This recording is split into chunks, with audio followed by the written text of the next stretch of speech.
In this part, we will start from scratch to any project Vivado that you can have. So the first thing for me is just to set up the Vivado environment. Let me increase the thing. It's better. And so let's create a folder where we can work. Hog tutorial. And then we go Hog tutorial. So then here, we want to create a Vivado example project to start with. Let's launch Vivado.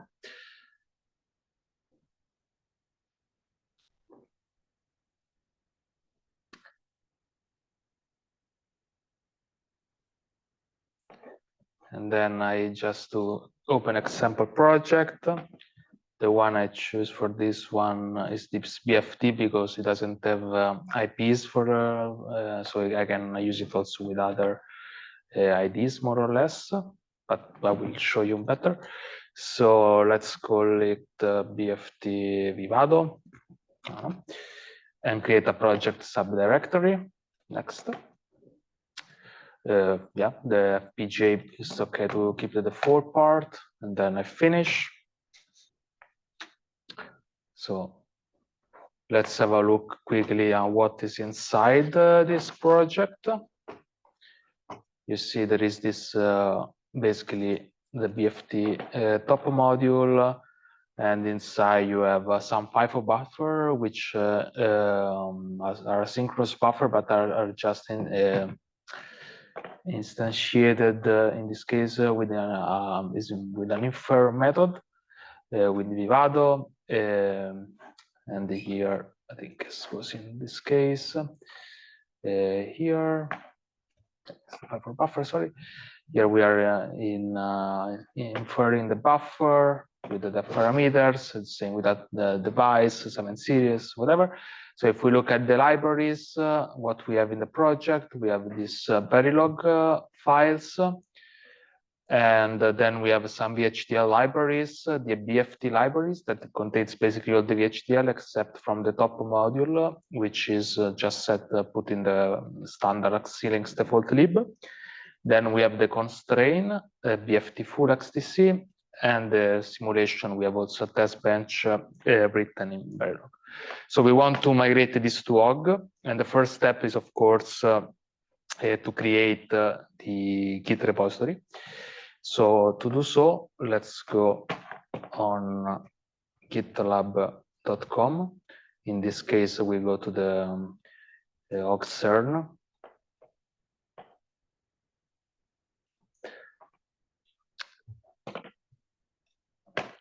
I will just create a new project here. I call it Hog tutorial. Let's keep it private. Yeah, initialize the repository with a README is okay. Let's create a project. Then in the project, we want to change some settings from the default one for Hog to work. This is mostly important for the CI, not for this part of the repository, but since we are here, we can already do it. So we go to settings, maybe increase a bit, merge request. And this is the most important thing, is the fast forward merge. I'm not sure how much you are familiar with Git, but when you open a merge request and you have the merge commit enabled, basically GitLab will create another commit on top of that. But since we are embedding our SHAs inside the firmware registers, we want that SHA to be corresponding to a particular version, which is the one that will be tagged. So if you have a merge commit, the tag and the SHA will not be corresponding, so it will not work. And we also want to disallow the push commit for the same reason. For the merge check, we want the pipeline to succeed, but yeah, apart from that, the rest is fine. Let's save the changes. And another thing that we want in the repository So we have our branch, which is the main, which is protected. And typically you don't want, so Hog suggests to work with the feature branches workflow. So I disable to the anybody to push into the main branch. This doesn't need a save, I believe. Okay, now we go to our main page. Let's clone the repository and add it here. So first we need to initialize it with the git init. It's okay, and then we add the origin and the link. So now we are in the master branch, which is not actually the main branch. So since we don't want to work in the main branch, the first thing is to move to another branch, which I will call it Hog tutorial. Maybe a tutorial. Everything is called tutorial. Tutorial branch. And now we are in tutorial branch. And the first thing we have to do is merge actually with, so we have to fetch. So now we have the main, and then we merge with the origin, and then I should have the README as well. The next step, of course, is to have Hog. So we go back to our GitLab, to the Hog GitLab page.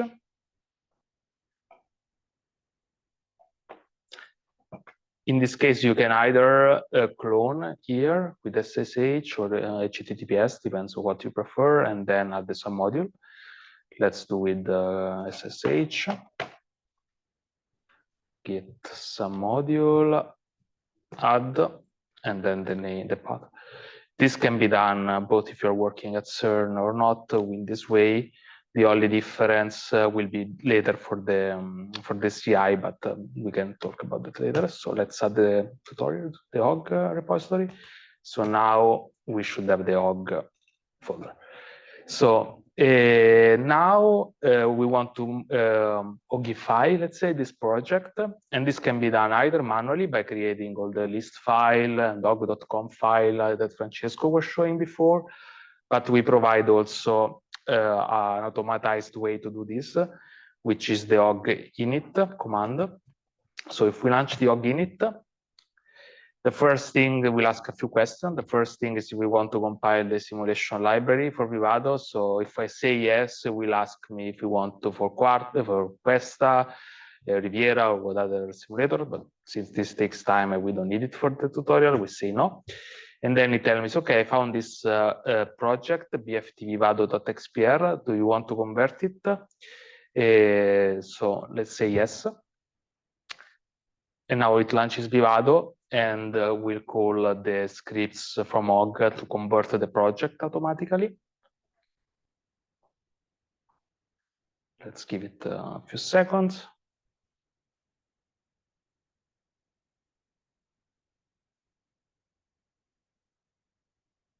Okay, this should be done.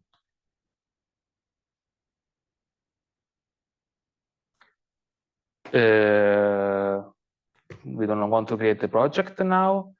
And then we want also to add the 3 buttons to Vivado to do this check automatically. These are already installed in my Vivado, but we can do it again. Just to show, we'll call Vivado and run a script. And then finally will tell me there are no Hog compatible tags. And this is really important because Hog calculates the tag starting from the first tag in the repository, which will typically 001. So either you do this manually or the init will do for you. In this case, yeah, I ask the init to do it. So now if I do the git tag, I will see that there is one, but remember that this one is at the moment is just on my local repository, so I want to push it to remote, so I just do good push tags, so I have also this tag on the remote. Let's see what we have now in the repository. Now you see there is the top folder. So if I go inside the top folder, I will have a folder called BFT Vivado, which is the same project that I created before. So at BFT Vivado, we have the hog.conf, the list, the sim.conf. Let's start with the hog.conf. Here you see on the header, we have the Vivado version, and then a section main that specify the main properties that we need to configure the project. In this case, the PGA part and the target language of the project. It was Verilog. The default is VHDL. That's why we need to have it here. Then we have the sim.conf, which specify the simulation set, which is the active one. In this case, we have just one, which is sim_1 is the active, and then the top simulation file of the simulation set, which is this BFT test bench. And then we have the list file. So if we go inside the list file, you will see that we have this BFT lib.source, which will contain all the VHDL files that are inside the BFT libraries, as in the old project. And at the end, you can see that we have this 93. That means that these are VHDL 93 files. And since for Hog, the standard VHDL is the 2008, you have to put the 93. And this was what was in the project. So it just adds it. Then we have others.source. Others.source contains every file that you have in the source files that are not VHDL. So in this case, all the Verilogs. Then we have the sim_1.sim that are the simulation file, in this case, the test bench. And it adds just the library to others is the library of this file, which is just xil_lib. It doesn't matter in this case because this is a very raw file at the end of the day, so it can be anything. Then we have the sources.con, which is the constraint file that we have, and then xil default lib, which should be our top module, where we also specify the top property. So if now we can create the project. One thing I didn't say, so we didn't touch the structure of the project. So typically you want this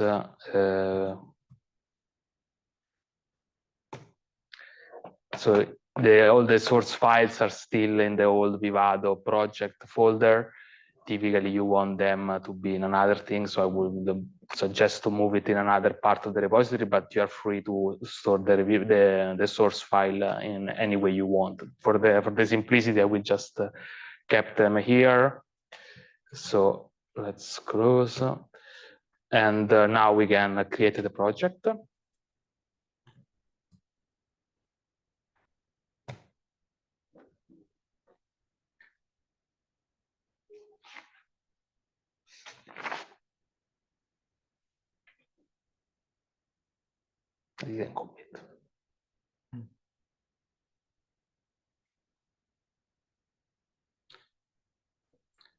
So we see there are some errors, critical warnings.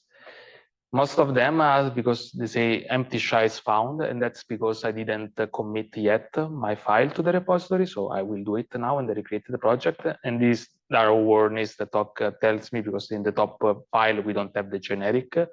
So Hog is not able to pass the generic at the end, but for simplicity, we just kept it like this. So now we do git status to check what we have. So what we want to add. Git modules Hog are already added because of the git module. We want to add the top folder. Then we want to add the BFT is actually everything should be under sources, and the rest we don't need it.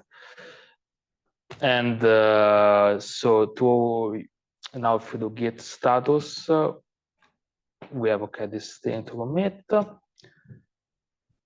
feature, and I will just say adding sources for Vivado project. So if we do git status again, we see that there are the old files for the old project, the projects folder that we just created, and some Vivado trash, log files. But so we don't want them to be tracked by Git, so I will just copy the hog templates git ignore file in the git ignore. I'll add the git ignore, git commit, git ignore. And now for the git status, I have just the old Vivado stuff. So let's recreate the project.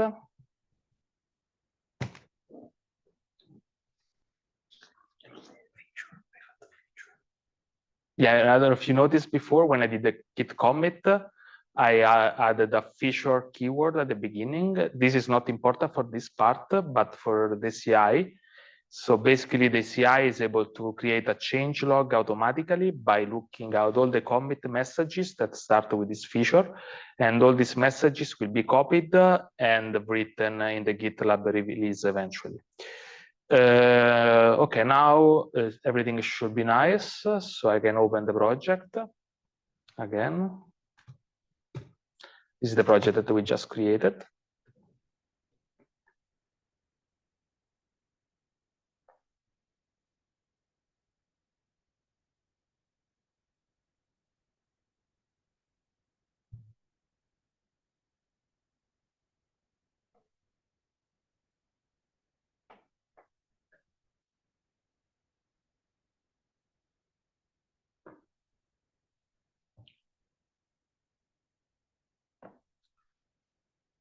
And if everything went well, you should see that is identical to the old one. The same BFT, the libraries, the same BFT lib, exceed default lib, and the simulation with BFT tib, and this should be here. So everything is fine. I can run the synthesis.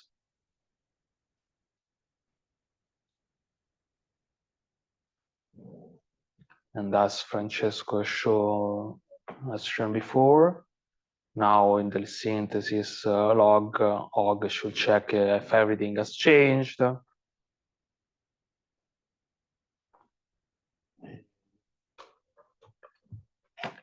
me. Wikipedia is asking what if we want to Hogify a previous. I guess you're not. Sorry. So Wikipedia is asking what if we want to Hogify a previous project repo where the Vivado project is in a Vivado subfolder. Hog will loop over. I don't know why I don't know the microphone. Hog will loop over the all the projects inside the folder and all the subfolders. So it will check for all the XPR that don't correspond to a project that you have already in the top folder. So in principle, yeah, if it should work straight away. If it doesn't, file an issue on our project. But another way to do that is okay. But there is that microphone. Yeah. I think people can hear me from outside. Yeah, try. If you have installed the buttons when init asked you, and you can see those. You see those little pig noses that Davide has on the top. Go with your mouse there. Yeah, sorry. Yeah, because there's a zoom. Yeah, those things. So once you have those, if you open a project, then you can click list, and that will create the list files. And conf will create the conf files. So and also updates. Yeah. Now we'll show you, for example. Let's see that we want to change some settings. Let's say whatever setting we want to change. I don't know. Let's go to the synthesis and let's change the Vivado synthesis strategy. Okay. So now the synthesis is out of date. So if I run the synthesis again, the first thing that we should see is that Hog will complain about the difference in the configuration file and the properties of the project.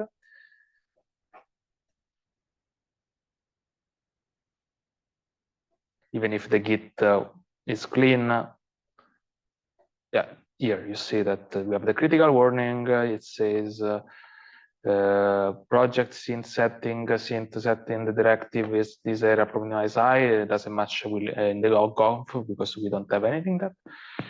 And you can, this will be done every time you launch the synthesis. Now let's cancel it. But as Francesco said, if you do the check, I get the same messages. To fix this, I will do conf, and this will update it. So now if I have a look at what's inside the new, or if I just do git status, git diff, you will see that they brought these new lines in the Hog-Conf, so we need to add it. Sorry.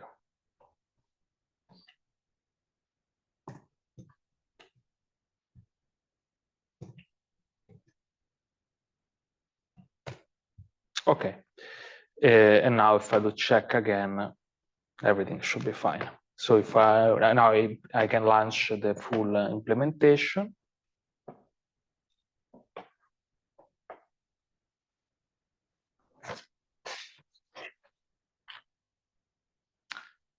And yes, meanwhile, so we can close the other part, the other project. We don't need it anymore.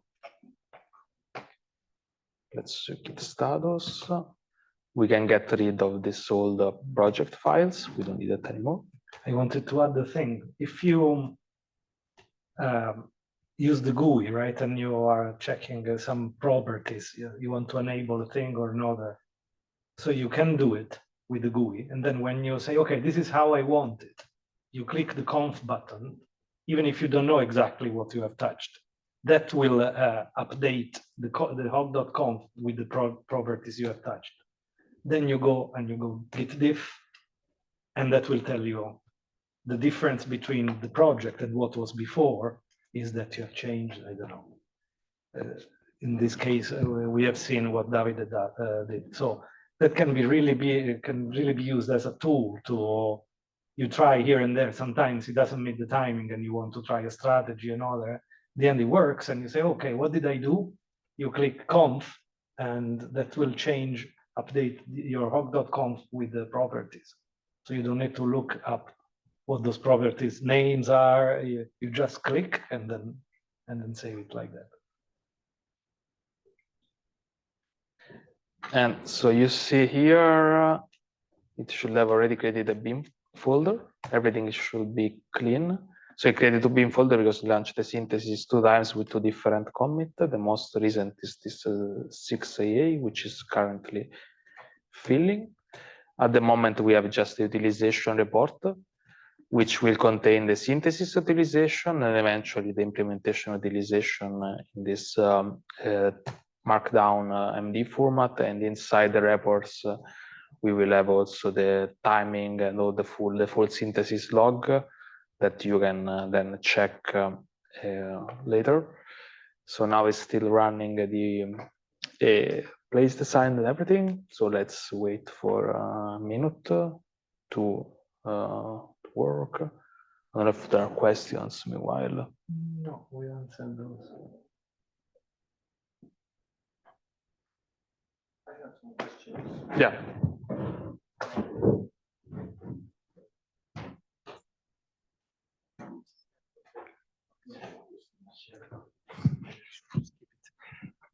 Yeah, so when you're including sources, can you use wildcards, like to include the whole directory or something? Yes, you like can that? use wildcards, and you can also include another list file. Ah, good, yeah. So you can, and this can be done in a different ways. So it can be like distributed. You have Yes. these source files all over the place. And so maybe I can show you another project quickly. Let's see if I'm connected. No, I'm not connected. But if I may give you my opinion, you shouldn't use wildcards. We did it because people asked, and there are messages that point to the fact that you should be careful. Because using a wildcard means that even if you don't touch anything to that project, but you add one file in that folder that matches the wildcard, the next time you build the project is going to be different. So there are pros and cons of using it. Because you have less control on the actual sources. Because if you add any file to that folder, it will be added to the project. Maybe you don't want that. Yes. Well, if you don't want that, then you don't use wildcards. But sometimes I don't care. And if you add a file, it's also gonna make the repository dirty. Anyway. Yeah, but you could, for example, I'm thinking, say in a case you have multiple projects on the same repository, and you add a file to the folder for project A that you don't want in project B, maybe it has a module with the same name of another one. So I am thinking I had cases where that can be confusing. But yeah, people use it, we asked, and when Hog does that, it tells you how many files it has added from that wildcard. So you can check in the log, at least if the number has changed between two different ones. You're very precise, I see. Speak in the microphone. So, for example, if you have a memory or something like this, that you have the same file, FIFO, in two different places, you have to be careful with this wildcard, because if you are adding two entities with the same, if they are in the same library and they have the same name, you will have a problem there. But it's because you lose a bit of track of what are you adding. But I have wildcards everywhere, so it's just you have to be sure of what files you have in what folder. So here I wanted to just show this is a more complex project where we're including source files inside another list file, source list file inside another list file. For example, we include this control lib.source, and normally, so if you don't specify these, all the files that are included in this daughter, list file will be assigned the same library of the parent list file, unless you specify with the lib property. In this case, we specified, so all the files inside this control lib.source will be included in the control lib library. But otherwise, for example, here we have the build script.source, which contains only Tigos, but in this case, it will be assigned to the level 0 MDT library otherwise. Okay. Okay, there was another question that I thought of before. Does it have like functionality to make debug probes? Like, yeah, so because in Vivado tickle script, it's a bit messy to make ELA probes. So do you maybe have that in Hog? Like a command from Hog to create an ALA? Yeah. No, that not, but typically you can, the only way we do is just support custom user scripts where you write your tickle command to create the ILA, and this will be done. That would be an interesting functionality. Yeah. But it would be, difficult. Hog-CI, but but he wants to create the Hog-CI. No, I know, because now I use Hog-CI, but it's very, it's a bit tedious to create Hog-CI every time, like, because in my previous job, we were using Ruckus from Slack, if you've heard of it. From Stanford University, they have also a build system called Ruckus. And there they had like also this functionality that you just say, add debug probe for this signal. But then you have to specify for this signal or for a list of signals. Also other signals, you would have to specify which clock it's on and which ELA. So you would just create ELA, give this clock, and then these signals to it. So, but okay. I mean, this is all Tickle, so in principle, everything can be added as a. You don't have something Hog specific for that. Okay, yeah. Thanks. But this, now the bitstream worked. So if I just go in the, so we're already in the bin folder, I think. These things here. But well as -30, so you can see that we have the bit file. And if I go have a look at the utilization. Now we have also the implementation utilization report. Okay, for the next part of the tutorial, we try to use actually Hog-CIs from Vivado. Before this, can you demonstrate the terminal non-GUI version? Sure, yes. Someone asked about that. So if I close Vivado,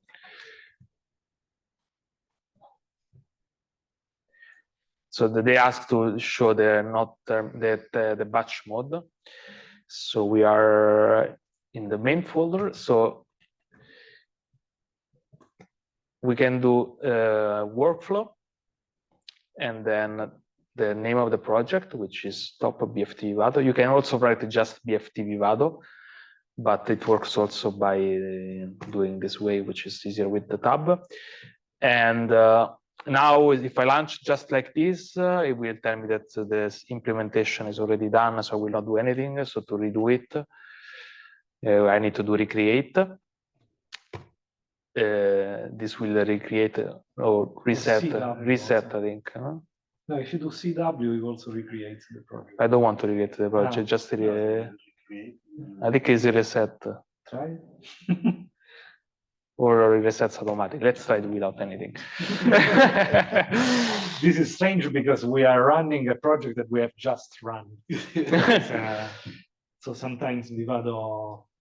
I think by default, I don't remember. Probably Hog by default it resets. Yeah, it resets the run, as you can see here. But you can. There is an option to say no reset to not reset the run. However, now it's doing it on the already created project. Yes. If you want to recreate the project, you do CW. Yeah, if we do CW, yeah, even if you do just W without the C and the project hasn't been created, it will create the project. CW, if the project has been created, it recreates it, and then it does.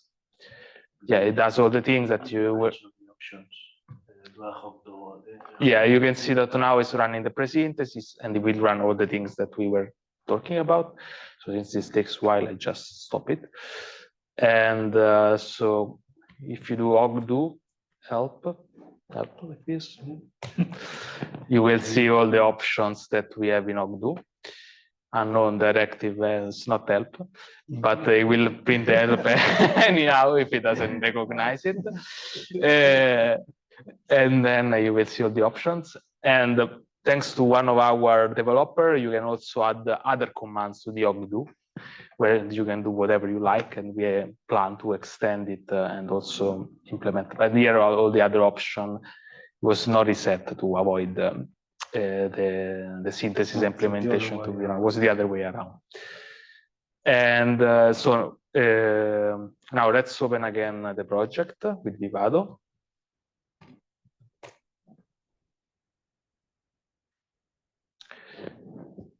So we want to create now, replace this FIFO buffer that we have in the project with a FIFO IP. So let's wait for Vivado to open.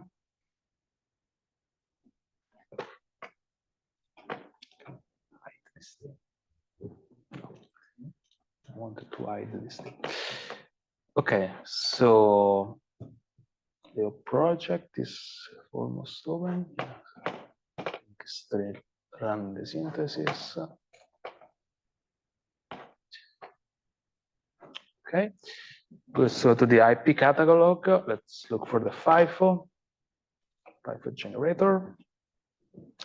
Double click. So let's call it FIFO generator is okay.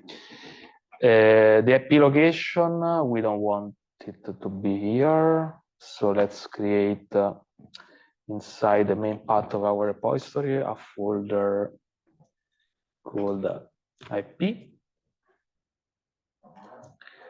And this will be created there. It's a native FIFO. So we wanted the same independent clock block RAMs. Synchronization state is okay. Standard FIFO. The width, let's write. That allow me to write. Because no. So the depth is 16. Can you change the read width instead? No, but I cannot write anything for some reason. Is it the keyboard that is locked? Now here it works. Does it? You brought 33. And now you can't read it. This is just slow. Do cancel and then open it again.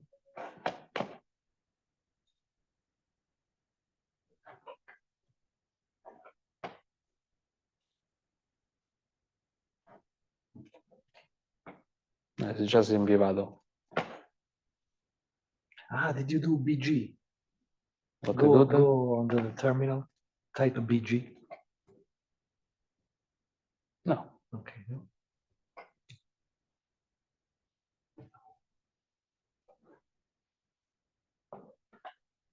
Closing Closing again. Vivado.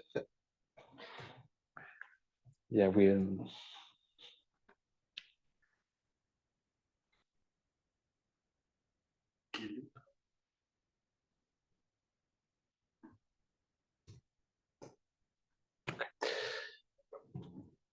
Mhm.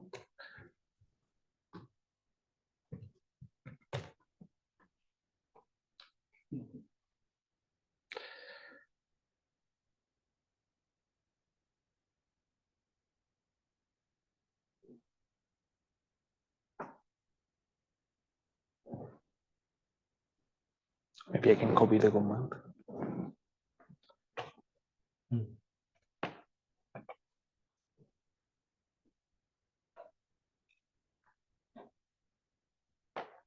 Did you tell them that everything is on the website? This tutorial. I didn't, but so all the instructions for the tutorial actually online. So if you go here, it should be in tutorial part 1 is the one that I'm following.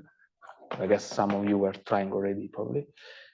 So in principle, I can do the creation of the FIFO manually with the IP catalog in the GUI, but let's do it with this, so it's faster. Repo path, the repo path is not the repo path. It's just IP.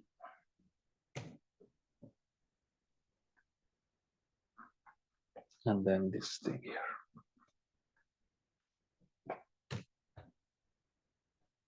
And now we have the FIFO. So we need just to put it that in our thing. So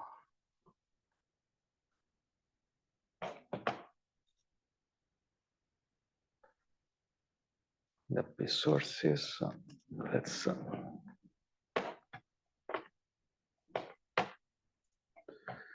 generate output products. Yes.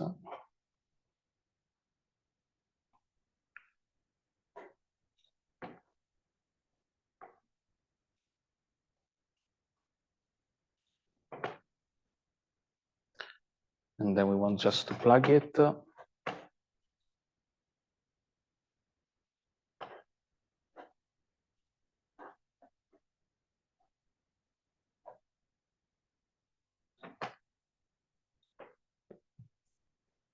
Then you plug it here, call it buffer 5 again. Most of this should be the same. I think there was just a couple ones called full. Is actually full underscore wire. And the right acknowledge underscore wire. And the rest should be fine. And then now, in principle, it will go. Yeah. David, Daniel V asks, we're checking the Hog-CI when we can add the tickle source to customize the IP to our list files. Yes, and this is then actually the next part of the tutorial. So the other thing. So now if I do git status, I will see that I've changed my FIFO buffer, and then I will have to add also my P. And since I already added the git ignore, I will just add the Hog-CI, and then I will do king commit git add bft vivado whatever. So and then git commit feature adding FIFO IP. Okay. So we don't need to rebuild the project, I guess. It's okay with the FIFOs, but since everything is done, we can just run the check. There is an error. Yeah, we need to include, of course, the Hog-CI in the list file. So click on list. Now check again. It should be fine. So if we do git status, we see that we created an IPs source, and inside that, this is not. No, GitLab. Look inside, you will see that we have the new FIFO Hog-CI that we added. So let's add it to the IPs source. Okay, so now if we do check again, everything should be fine. So the alternative to use the IP is to use it with Eagle scripts. For that, let's create another project. Where are my tutorial? So to create another project, I will just copy the current one. So let's copy BFT Vivado and BFT Tickle IP. And BFT Tickle IP. So here we don't want the IPs to be included in the project, so I remove it from the sources. But we want to create the IP at post creation stage. So I created the post creation.tickle. I think it's the .dash.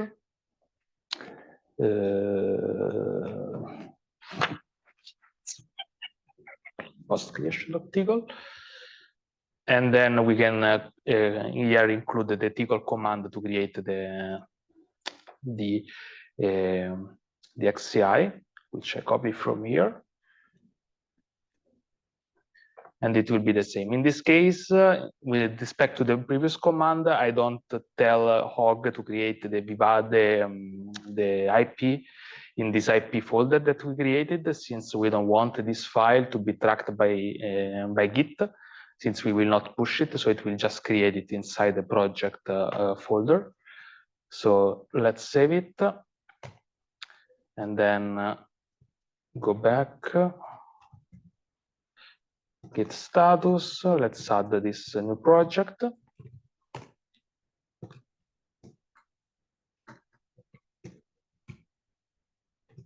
With Eagle script. And now let's try to create a project.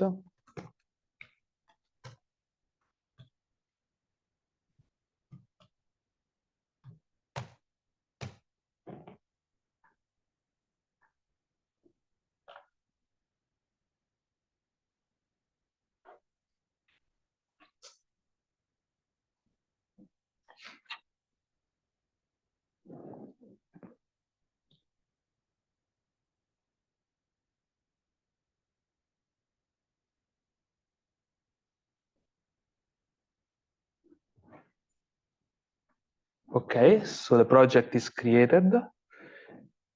And now the question is how we make sure that if we do any change to the IP in the project, Hog knows that anything has been changed. This is done by Hog every time you created a project and some files are generated at post creation times. Hog keep tracks of these files and create inside your projects a folder. A folder called .hog, and inside this .hog there is an extra .files which basically contains a list of files that are generated at post-creation stage. In this case, it's just this FIFO generator, .hci, and with the MD5 sum of that file. So if during you're working with your project and you do any modification to the HCI with the GUI, the MD5 sum will change, and the Hog will notice and send a critical warning. So every time it will compare with that. So the only way in this case is, of course, to change your Tcl script that creates the HCI and then recreate the project.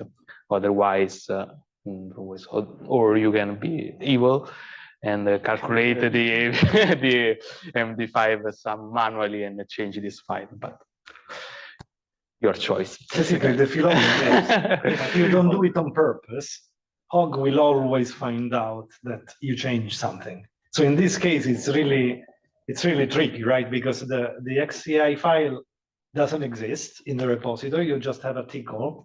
Then you create it at post-creation. Then you can open the GUI and open the HCI file and change a number, and nothing is in the repository. But even in this case, that's why we came up with that idea of this extra file. So in this case, if you want, as Davide was explaining, you can always, I mean, you could remove the pre-synthesis Tcl script, and in the end, you can sabotage it. But if you're not doing it on purpose, if you are just doing it by mistake because you didn't think is important, as I was saying in my talk, I think we have thought of all the cases where people can make something non-reproducible and made Hog aware so that it marks it as dirty. So now that we have a project and everything there, we want to create, so we want to set up our repository to run the continuous integration. To do so, you need a machine that runs Vivado at least, and you have to install a GitLab runner on that. This can be done here by going on CI/CD, setting CI/CD runners, and what you need to do is basically just click on a new project runner.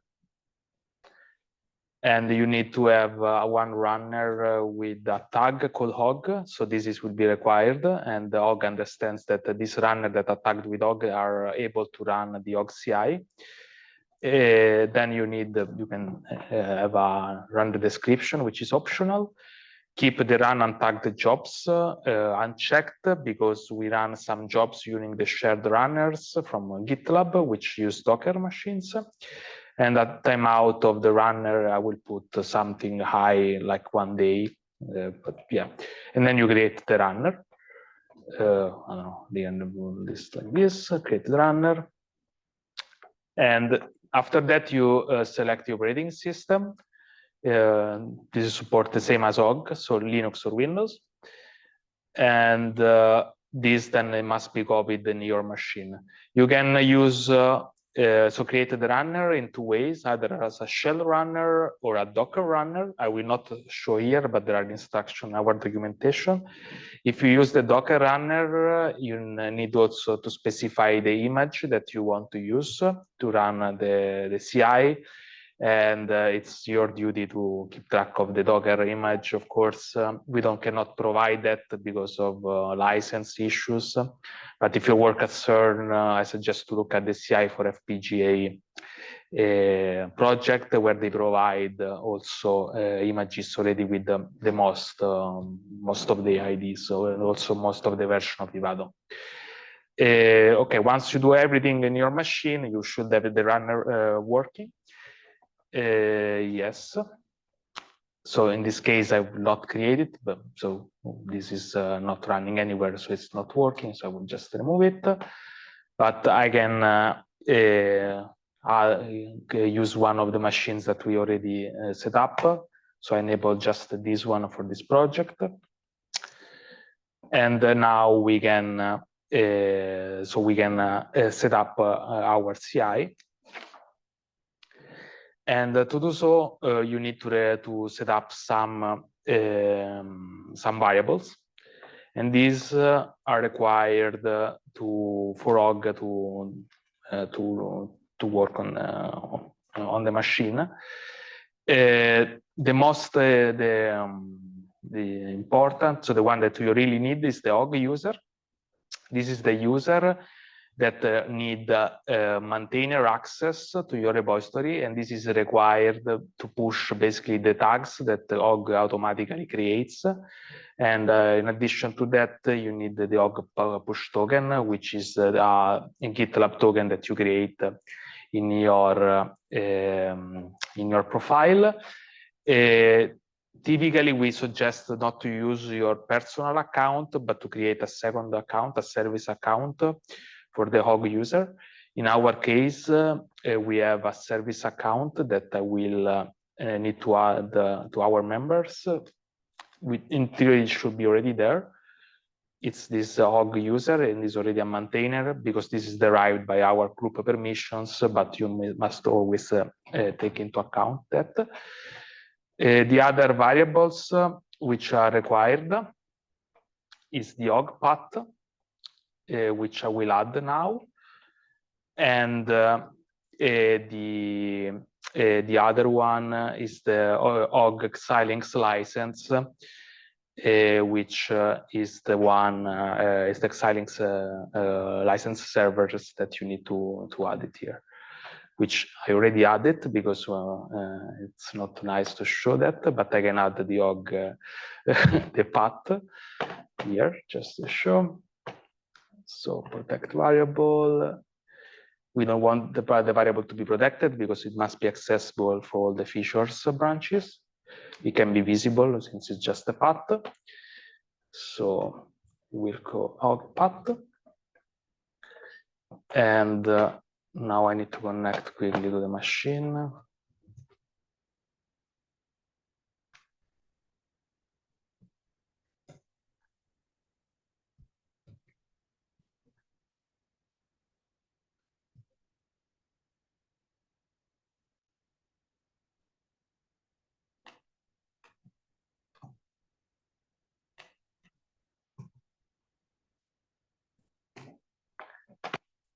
And this is the path we need. Yeah, okay. So let's add the path. And this Hog path will be added by Hog to the environmental path variable. Okay, now this is added. This is basically all we need. We can add other optional variables, which are nice to configure the CI, like Hog create release. And we set to 1. And this basically, if this is set, Hog will create the GitLab release at the end, and also Hog badge projects. Sorry, not in the description, and the key. And basically, Hog will create a GitLab badge for each of the project that you list here. So we have 2 projects. One is BFT Vivado.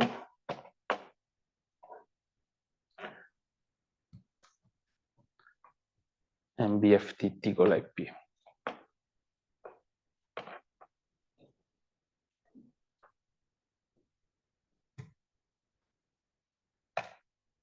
Okay, now everything should be ready. All these variables can be also written in your GitLab ci.yaml, but there is a hierarchy of where you set the variables, but this is normal Git. You can check on the GitLab documentation how this works exactly, or on our documentation.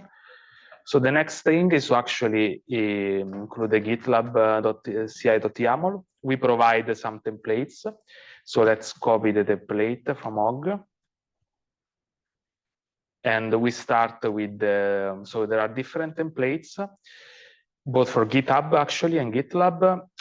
So I will start with the GitLab CI dynamic, which is the most simple to set up. And is one of the more, sorry, this must be copied in the .gitlab ci.yaml. So if we have a look inside, it's basically 3 lines. So you need to include the Hog Hog project. And in this case, this is the path to the Hog project on GitLab.com. So this must be always be in the same framework server as what you are working on. So if you're working at gitlab.cern.ch, in this case, you have to use hog/hog. If you have another private GitLab instantiation, you have to create a mirror for hog and update this accordingly. Then we will use the hog dynamic.yaml, and then the reference, which is the tag of the hog we are using, since we are using 2021.1-4. We forgot to update these templates. Yeah, the templates are still pointing to the old version. It's fine now. So I think we should be ready. Another thing I forgot here, which is important, is the general pipelines. Another thing we have to add, so it's to increase the git shallow clone to 0. Otherwise, it will. No, this is not fundamental. I guess it works also with git fetch, but it must be 0. Otherwise, it will check out only the last 20 commits, but we want all the commits to be checked out. And the timeout of the CI, typically we put 1 day because, or even more depending on your Vivado build. Then save the changes. Go back to your repository. Okay, now we add the GitLab, ci.yaml, git commit, feature, adding the CI, dynamic. And now we are ready to push. Once we push, to activate the CI, we need to create a merge request. So we will just click on the link. This activate create the merge request. Tutorial branch is okay. Just create the merge request. And if I did everything correctly, the pipeline was running. I saw it for a second. Okay, click on pipeline. Yeah, it's real. So the dynamic CI works in this way that basically it actually creates automatically the configuration for the project. So for each project that you have in the top folder, it will create a job for the building, for the workflow, for the simulation.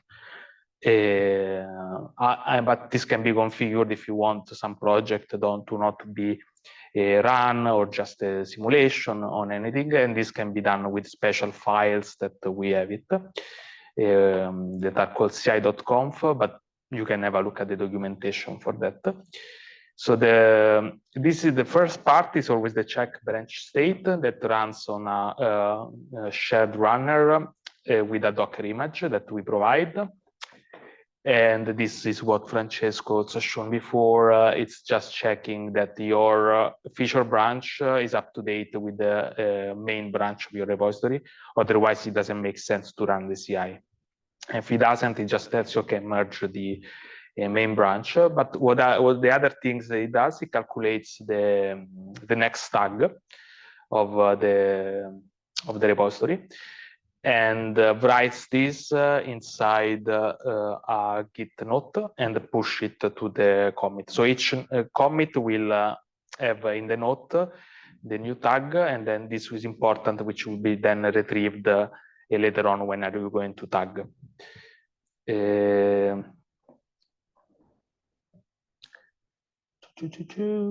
I think it does like gitlab.com. In this way, yeah, because I added some module with the SSH. Always a bad idea. So what I will do, I will have modify the Git modules, and here I can do this. Since we are in the same.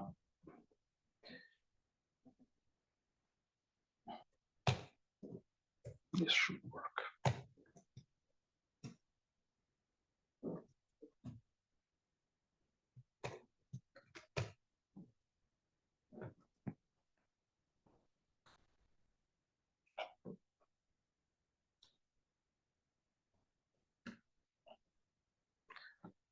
Yeah, of course, on the CI, we don't have the SSH key installed. So when you add the Git module, either you use HTTPS or you write in this with a relative path.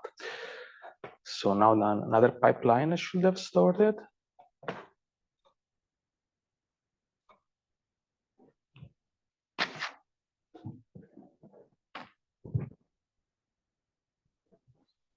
If you have questions, feel free to ask since we have to wait. There are questions online.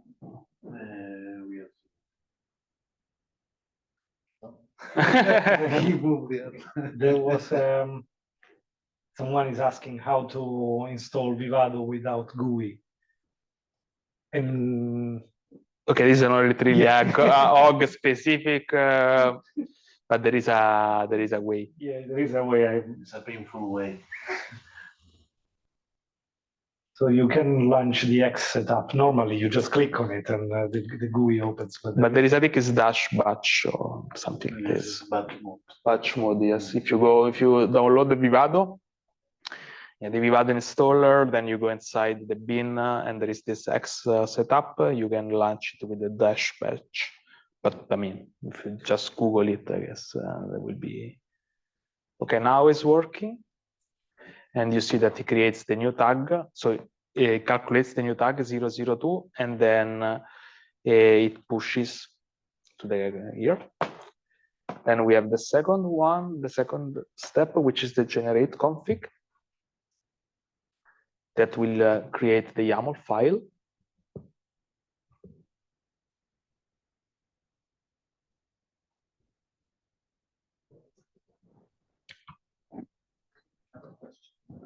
Yeah.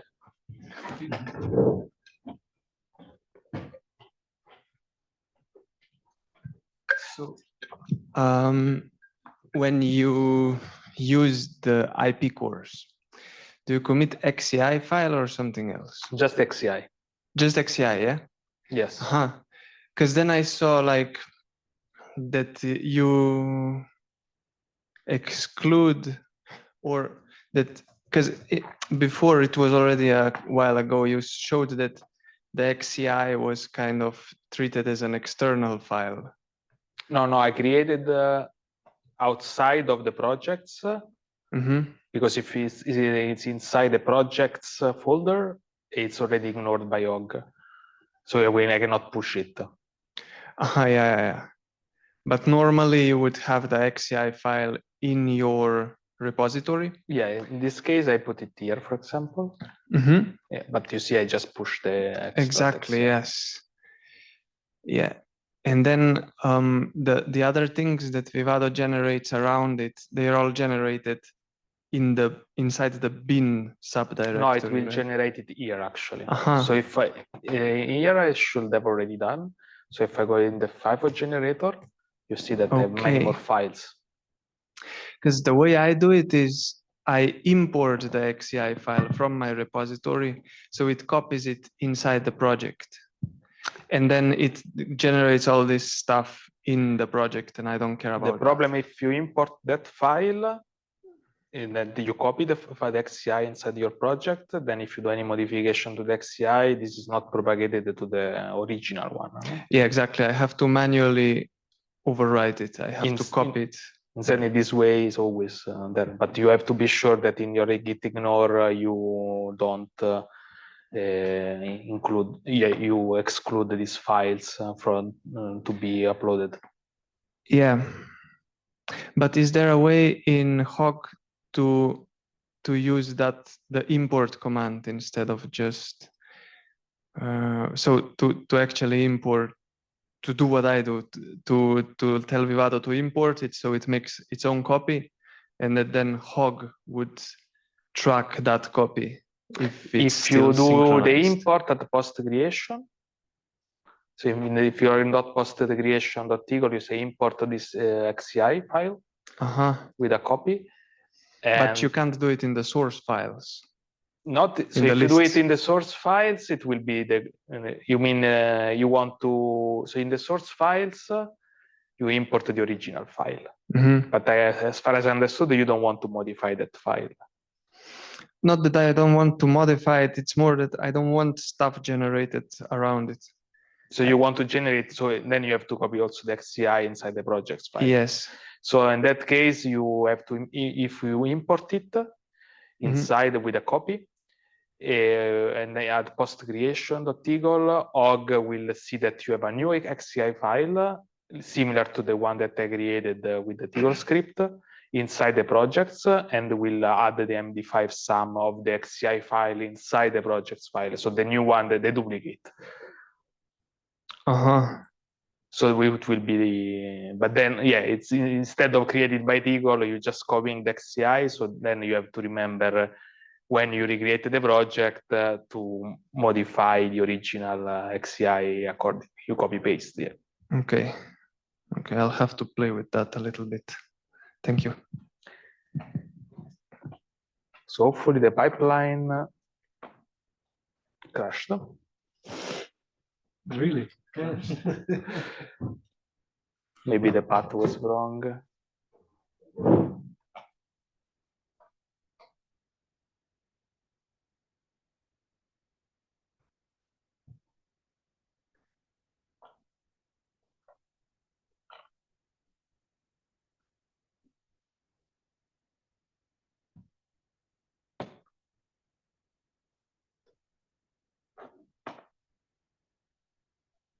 So let's see what he wrote.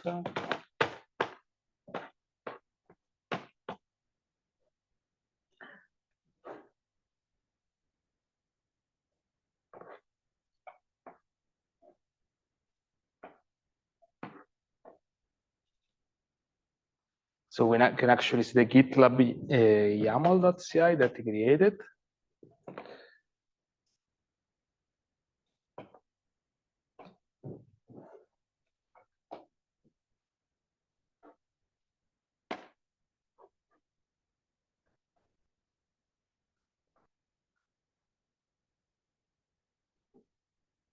And in the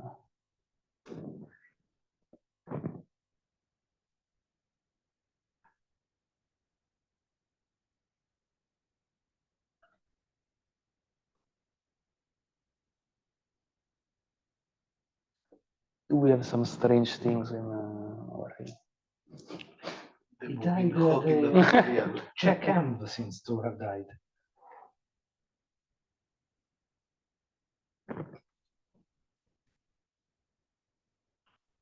Okay. Executables, after executables, he dies. That's Unbelievable. We can try just to redone, but I think I don't know. Checking. Do we have Hog obtainer set up? No. But if you don't have obtainer, it should not. No, it doesn't have it. I was sure it have something strange, but we shouldn't.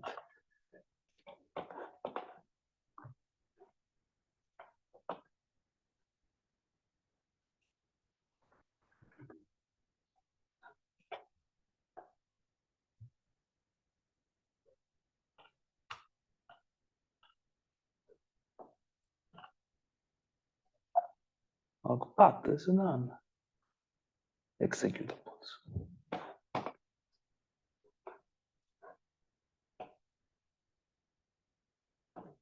What's after executables?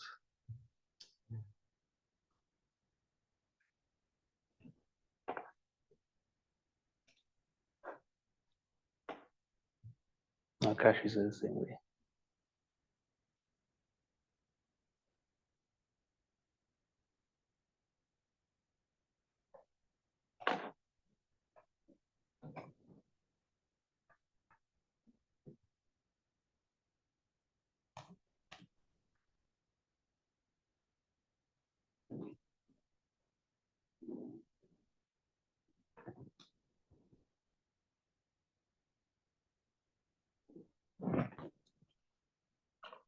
Select command. But it works normally.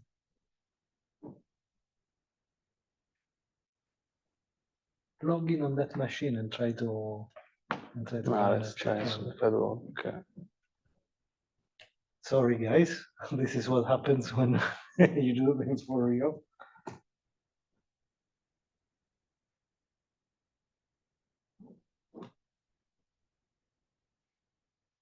Is that on the Atlas machine? Yes, I was running before. Check your receiver.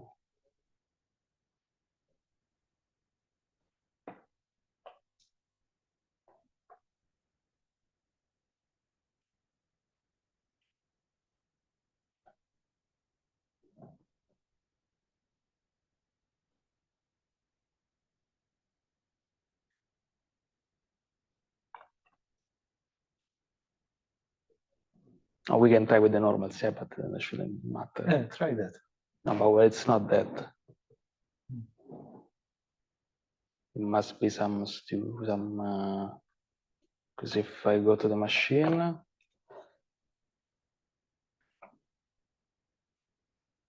but that doesn't make sense to check it now.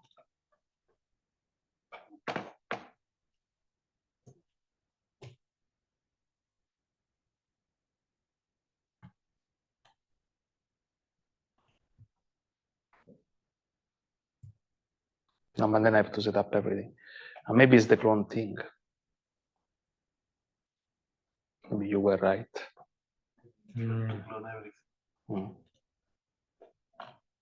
Seems strange. Yeah, no, because the first time you would do clone anyway. It's the Yeah. second time that it does fetch. If oh, I really don't know what's happening here.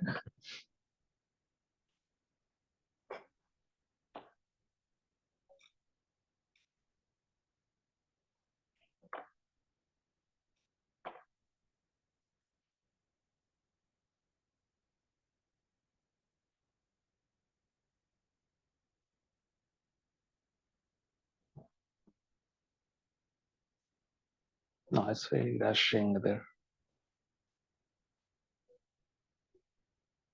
After executables, what it writes. There is an if. And if it crashes. Oh, I moved.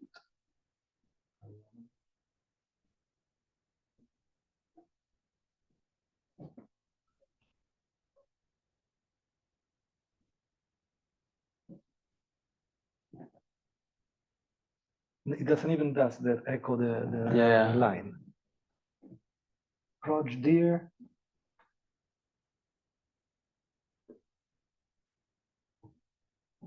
This is select command. I don't know. It works in the. Show them the test firmware. The same thing in test firmware. I have another one thing. Hog tutorial.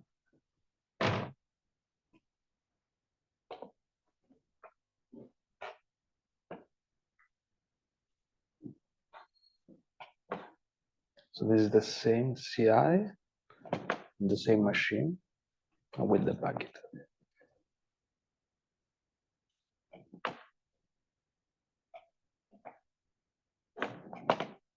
In this case, yeah.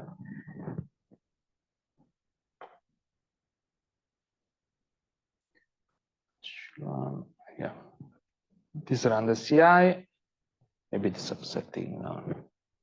Is this still dynamic CI or? Yeah, this is the dynamic CI.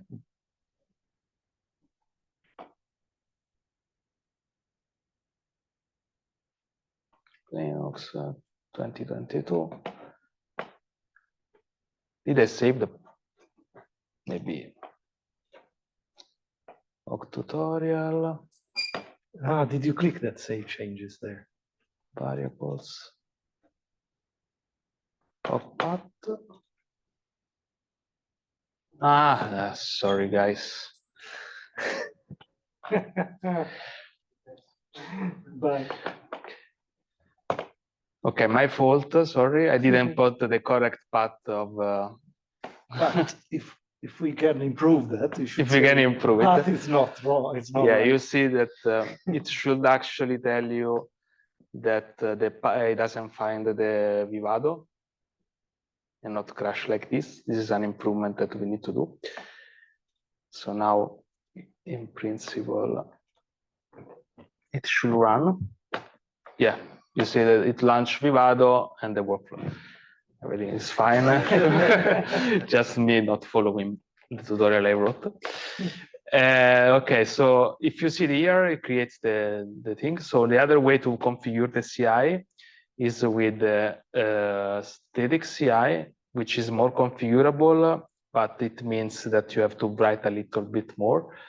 And this can be done with another template that we can copy.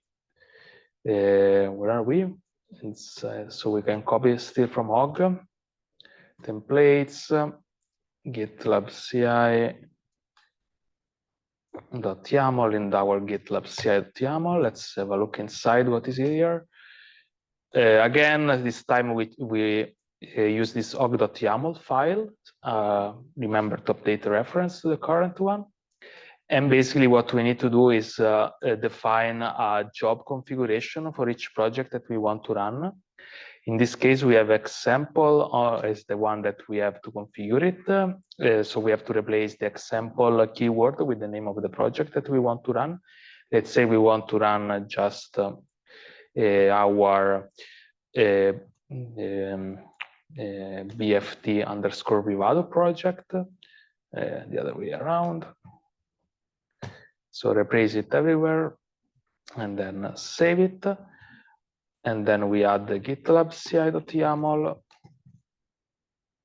static CI, and then we push. This should stop the current CI.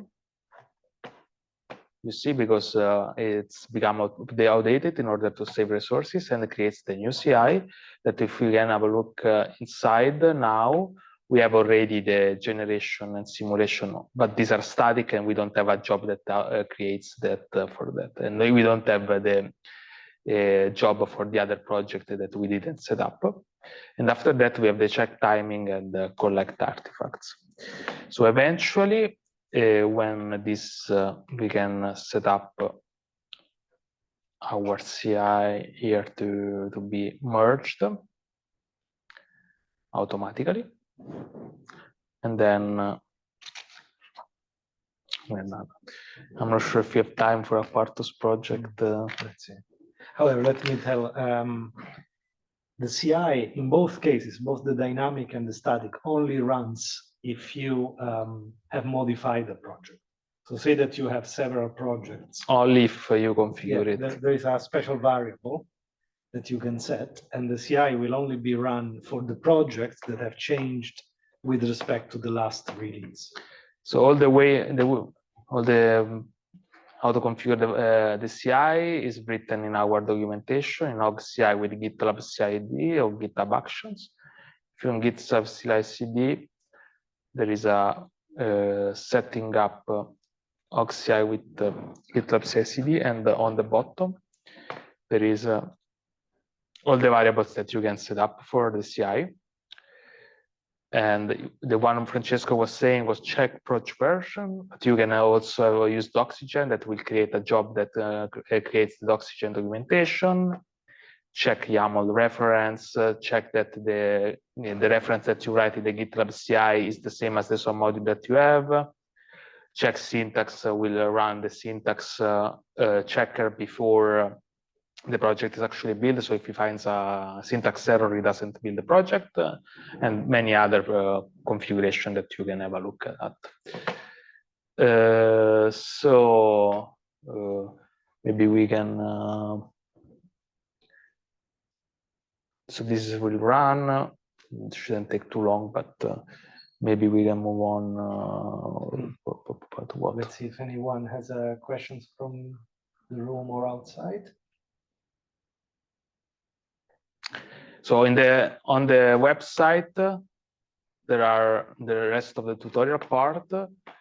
After set up the Hog-CI with GitLab, I have also added a part for the Quartus to set up a Quartus project and a Lattice Diamond project, which is not so difficult. It's very similar. The only thing is that for Quartus and The other ID, we don't have this automatically list file and config file generation, so you have to do it kind of manually, unfortunately, but it's not not so difficult in the end. So the list file are just a list of files, and the configuration can be extracted from that, or you can start from our template, maybe.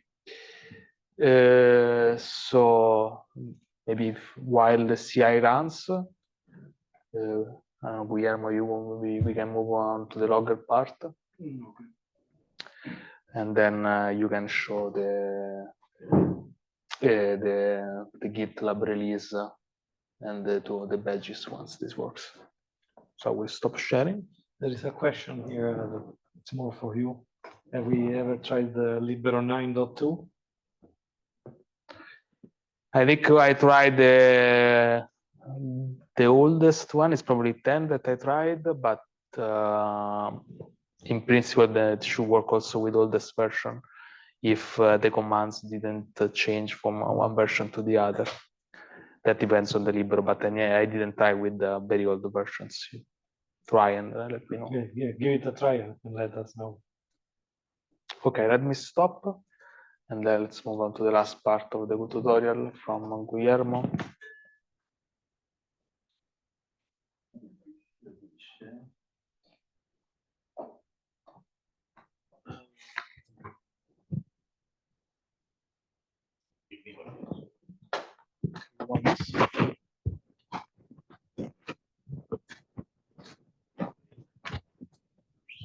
Stop the recording and start it again.